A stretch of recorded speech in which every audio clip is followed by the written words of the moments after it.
महाशिवरात्रि का दिन हिंदू धर्म में बहुत विशेष माना गया है, जो कि भगवान शिव को समर्पित होता है। फाल्गुन माह के कृष्ण पक्ष की चतुर्दशी तिथि पर महाशिवरात्रि का पर्व मनाया जाता है। इस साल महाशिवरात्रि 26 फरवरी को मनाई जाएगी। शिव भक्त इस दिन भोलेनाथ को उनकी प्रिय चीजों का भोग लगते हैं और मनोकामना मांगते हैं। महाशिवरात्रि का महत्व। महाशिवरात्रि पर भगवान शिव और माता पार्वती का विवाह हुआ था। इसके अलावा हर महीने आने वाली चतुर्थी तिथि का विशेष महत्व बताया गया है। ऐसी मान्यता है कि इस दिन चंद्रमा सबसे कमजोर स्थिति में होता है, इसलिए भगवान शिव ने उसे अपने मस्तक पर धारण किया। इसलिए इस दिन जो व्यक्ति भगवान शिव की उपासना करता है, उसकी कुंडली से चंद्र दोष भी दूर हो जाता है। महाशिवरात्रि 2025 पूजा विधि। महाशिवरात्रि के दिन सुबह जल्दी उठकर ब्रह्मा मुहूर्त में ही स्नान कर लें और फिर व्रत का संकल्प लें। इसके बाद भगवान शिव और माता पार्वती की सुबह शाम दोनों समय पूजा करें। साथ ही इस दिन भगवान शिव और माता पार्वती को वस्त्र अर्पित करें।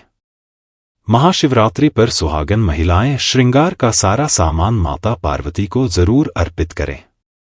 साथ ही इस दिन महाशिवरात्रि के मौके पर भोलेनाथ को बेलपत्र, भांग, धतूरा जरूर अर्पित करें। साथ ही इस दिन पूरे शिव परिवार को यानी भगवान गणेश, भगवान कार्तिकेय, भगवान शिव, माता पार्वती और नंदी महाराज को भी वस्त्र जरूर अर्पित करें। आइए सबसे पहले जानते हैं कि महाशिवरात्रि का शुभ मुहूर्त क्या है। हिंदू पंचांग के अनुसार फाल्गुन मास की कृष्ण पक्ष की चतुर्दशी तिथि यानी कि 26 फरवरी सुबह 11:08 पर शिवरात्रि का पर्व शुरू होगा और 27 फरवरी सुबह 8:54 पर समाप्त होगा। महाशिवरात्रि पर भगवान शिव के पूजन का विशेष महत्व है। ऐसे में 26 फरवरी की रात शिव पूजन होगा। महाशिवरात्रि पर रुद्राभिषेक का महत्व भी है। इस दिन सुबह 6:47 से 9:42 तक जल चढ़ाया जा सकता है। वहीं मध्याह्न काल में सुबह 11:06 से 12:35 तक जल चढ़ाया जा सकता है। इसके अतिरिक्त दोपहर 3:25 से शाम 6:08 तक और रात 8:54 से 12:01 तक जलाभिषेक किया जा सकता है।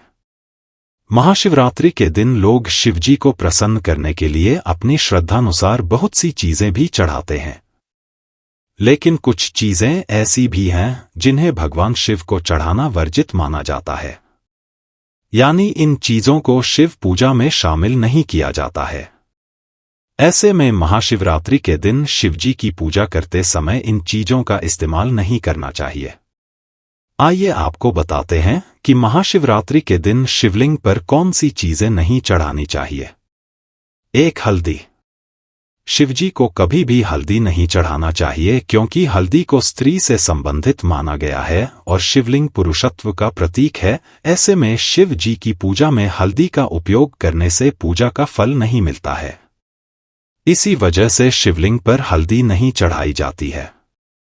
ये भी मान्यता है कि हल्दी की तासीर गर्म होने के कारण इसे शिवलिंग पर चढ़ाना वर्जित माना जाता है। इसलिए शिवलिंग पर ठंडी वस्तुएं जैसे बेलपत्र, भांग, गंगाजल, चंदन, कच्चा दूध चढ़ाया जाता है। 2. नारियल पानी न चढ़ाएं।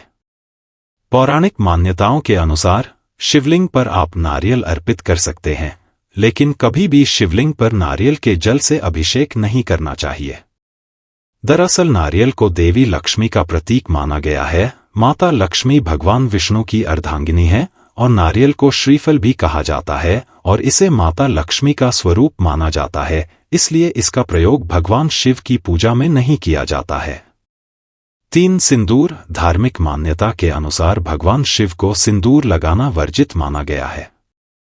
सिंदूर सुहाग की निशानी है और भगवान शिव संहारक या विध्वंसक माने जाते हैं।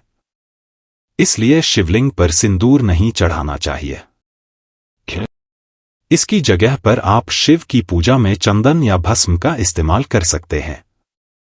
तिल या तिल से बनी कोई वस्तु भी भगवान शिव को अर्पित नहीं करनी चाहिए। इसे भगवान विष्णु के मैल से उत्पन्न हुआ माना जाता है, इसलिए इसे भगवान शिव को नहीं अर्पित करना चाहिए।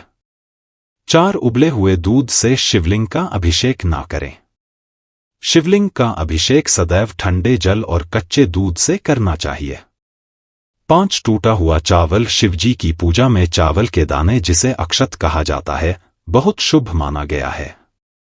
लेकिन शिव पूजा में टूटे हुए चावल को कभी भी अक्षत के रूप में इस्तेमाल नहीं करना चाहिए और न ही शिवलिंग पर चढ़ाने चाहिए। 6 तुलसी। पौराणिक कथा के अनुसार तुलसी को श्रापित कहा गया है। पौराणिक मान्यता है कि पिछले जन्म में तुलसी का नाम वृंदा था, जो कि एक राक्षस की पत्नी थी। भगवान शिव ने तुलसी के पति का वध किया गया था, जिसकी वजह से भगवान शिव को तुलसी चढ़ाना वर्जित माना जाता है। ऐसे में भगवान शिव को तुलसी कभी नहीं चढ़ानी चाहिए। 7 गुड़हल का फूल। भगवान शिव को वैरागी कहा जाता है और गुड़हल का फूल भाग्य का प्रतीक माना जाता है। लाल रंग के कारण भगवान शिव को गुड़हल फूल नहीं चढ़ाया जाता है। इसके बजाय आप भगवान शिव को धतूरे का फूल चढ़ा सकते हैं। 8 केतकी का फूल। कथा है कि ब्रह्मा जी ने केतकी के फूल को बहला फुसलाकर भगवान शिव के सामने झूठ बोलने के लिए तैयार कर लिया। इसके बाद केतकी का फूल और ब्रह्मा जी भगवान शिव के सामने पहुंचे।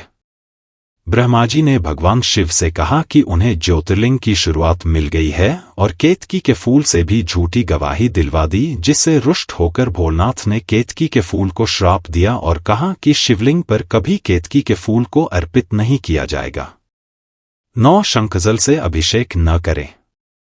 शिव पुराण के अनुसार शंखचूड़ एक महापराक्रमी दैत्य था, जिसका वध स्वयं भगवान शिव ने किया था।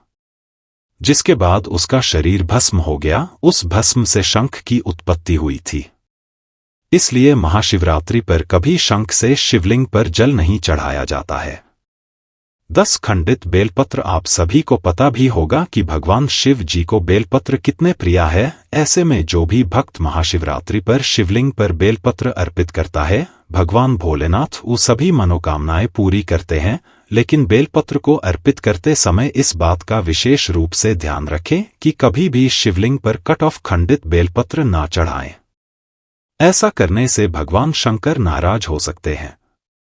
इसलिए शिवलिंग पर 3 पत्तों वाला बेलपत्र अर्पित करें। साथ ही यह भी ध्यान रखें कि आप शिवलिंग पर जो बेलपत्र चढ़ा रहे हैं, वह बेलपत्र खंडित तो नहीं है। आपको हमेशा शिवलिंग पर अखंड बेलपत्र ही चढ़ाना चाहिए। तो प्रिय भक्तों, यह थी वह चीज जो भूलकर भी महाशिवरात्रि पर शिवलिंग पर नहीं चढ़ाने चाहिए। अगर जानकारी अच्छी लगी तो वीडियो को लाइक और शेयर करें और आपके अपने चैनल रंगीला बाबा ऑफिशियल को सब्सक्राइब करके बेल नोटिफिकेशन को जो पर सेट कर ले, ताकि आपको हमारी आने वाली हर एक नया वीडियो का नोटिफिकेशन आपको सबसे पहले मिल जाए। वीडियो देखने के लिए आपका धन्यवाद।